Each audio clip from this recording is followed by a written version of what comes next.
Hello friends, welcome back to the YouTube channel dictation club. आज का dictation आनंद मासिक पत्रिका अंक 21 से लिया गया है, जो कि 4 स्पीड 80 शब्द प्रति मिनट, 90 शब्द प्रति मिनट, 100 शब्द प्रति मिनट और 120 शब्द प्रति मिनट की गति से डाला जाएगा। इसको आप अपनी स्पीड के अनुसार चयन करके लिख सकते हैं। इसकी पीडीएफ आपको अलग से चाहिए तो नीचे डिस्क्रिप्शन बॉक्स से आप टेलीग्राम चैनल ज्वाइन कर लीजिए। वहाँ आपको इसकी लिंक पिंड मिल जाएगी। और आपको अगर डिक्टेशन पसंद आता है तो वीडियो को लाइक कर दीजिए और चैनल को सब्सक्राइब कर लीजिए। तो ज़्यादा समय ना लेते हुए डिक्टेशन स्टार्ट करते हैं 5 सेकंड के बाद।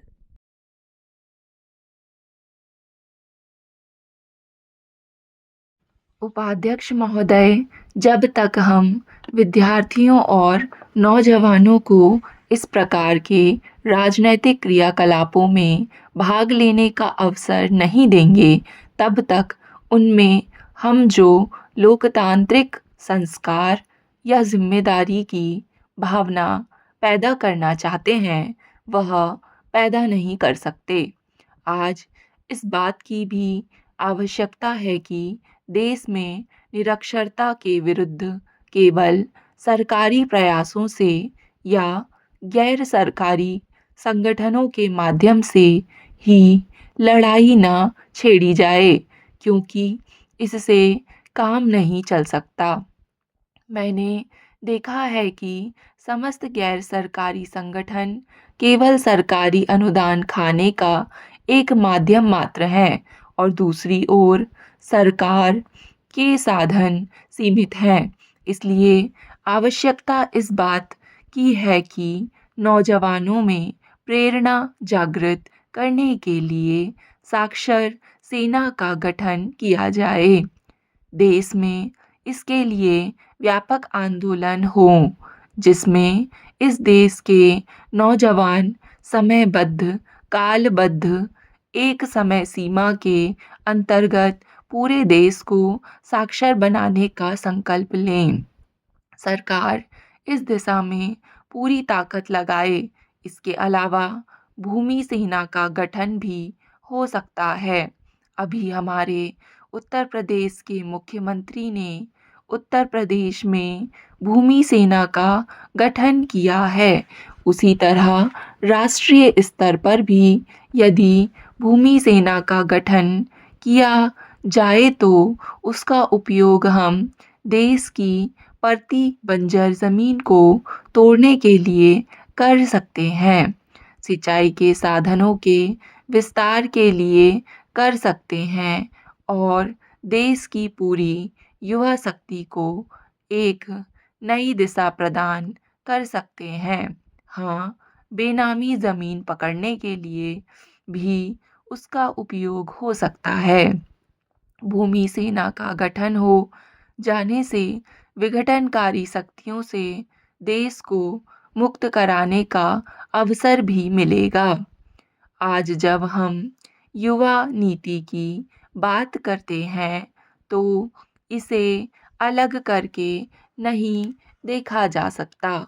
इसके लिए आवश्यक है कि हम अपनी वर्तमान व्यवस्था में आमूल-चूल परिवर्तन लाएं, क्योंकि यदि हमने देश में साक्षर सेना बनाई, भूमि सेना बनाई तो उसका उद्देश्य क्या हो? आज हमारे समाज में जिस तरह की विषमता है, हमारे समाज में जिस तरह की संस्कृति फल फूल रही है कि जो जितनी ज़्यादा मेहनत करेगा, पसीना बहाएगा, वह उतना ही खाने को मोहताज रहेगा और दूसरी ओर जो जितनी कमीशनखोरी करेगा, इधर का माल उधर करेगा, वह मज़ा करेगा। आज हमें समाज में पसीने की कीमत को, पसीने की इज़्ज़त के को फिर से प्रतिष्ठित करना होगा, ताकि समतावादी समाज की स्थापना की जा सके। सभापति महोदय, महिला आयोग बिल इस सदन में 22 मई को लाया गया और 28 अप्रैल को हमारी सरकार ने एक कॉन्फ्रेंस का आयोजन किया और उसमें पूरे देश के लोगों को और महिलाओं के क्षेत्र में अगुआ लोगों को आमंत्रित किया। उस कॉन्फ्रेंस में इस विधेयक का पूरा विचार विमर्श किया गया और वहाँ प्रस्तुत सिफारिशों के आधार पर मंत्री महोदय ने यहाँ पर संशोधन प्रस्तुत किए हैं। माननीय सदस्य का भाषण मैंने सुना और ऐसा लगा कि उन्होंने विधेयक का और मंत्री जी द्वारा प्रस्तावित संशोधनों का अवलोकन नहीं किया है और भी कई माननीय सदस्यों ने इस विधेयक के बारे में भ्रांतियां बताईं। मैं समझता हूँ कि यह राष्ट्रीय मोर्चा सरकार का एक क्रांतिकारी कदम है। इससे पूर्व कांग्रेस शासन में महिला सुधार के बारे में, महिला कल्याण के बारे में कई आयोग स्थापित हुए होंगे, कितनी ही कमेटियां बनी होंगी, लेकिन आज तक उसका कोई ठोस स्वरूप देश के सामने प्रस्तुत नहीं किया गया। यह पहला अवसर है कि राष्ट्रीय मोर्चा सरकार ने अपने घोषणा पत्र में किए गए वायदे के अनुसार यह क्रांतिकारी कदम उठाया और इस विधेयक को सदन में प्रस्तुत किया। सभापति महोदय, पहले इस विधेयक के अनुसार 5 सदस्यीय आयोग की बात थी और उसमें यह प्रावधान था कि इसमें अनुसूचित जाति तथा जनजाति की महिलाओं का सहवरण किया जाएगा। लेकिन अब संशोधन प्रस्तुत करके उस 5 सदस्यीय आयोग को बढ़ाकर 7 सदस्यीय करने का प्रस्ताव किया गया है और उसमें एक महिला अनुसूचित जाति और एक अनुसूचित जनजाति से होना अनिवार्य कर दिया है। इस तरह से इस आयोग को ठोस रूप प्रदान किया गया है।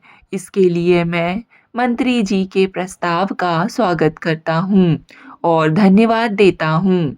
सभापति महोदय, माननीय सदस्यों ने इस विधेयक पर विचार विमर्श करते समय कहा कि इस विधेयक को अनुसूचित जाति जनजाति आयोग की तरह संवैधानिक दर्जा दिया जाए।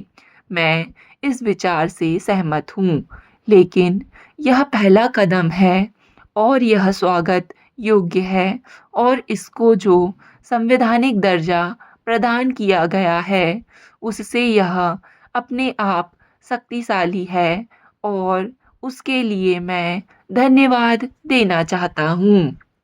हालांकि अत्याचार, जुल्म और अन्याय जो राज्यों के अंदर होता है उसमें केंद्र हस्तक्षेप नहीं करता, परंतु इस विधेयक के अंदर यह प्रावधान है कि आयोग ऐसे स्थानों पर जहां पर महिलाओं के साथ अन्याय हुआ है हस्तक्षेप कर सकता है।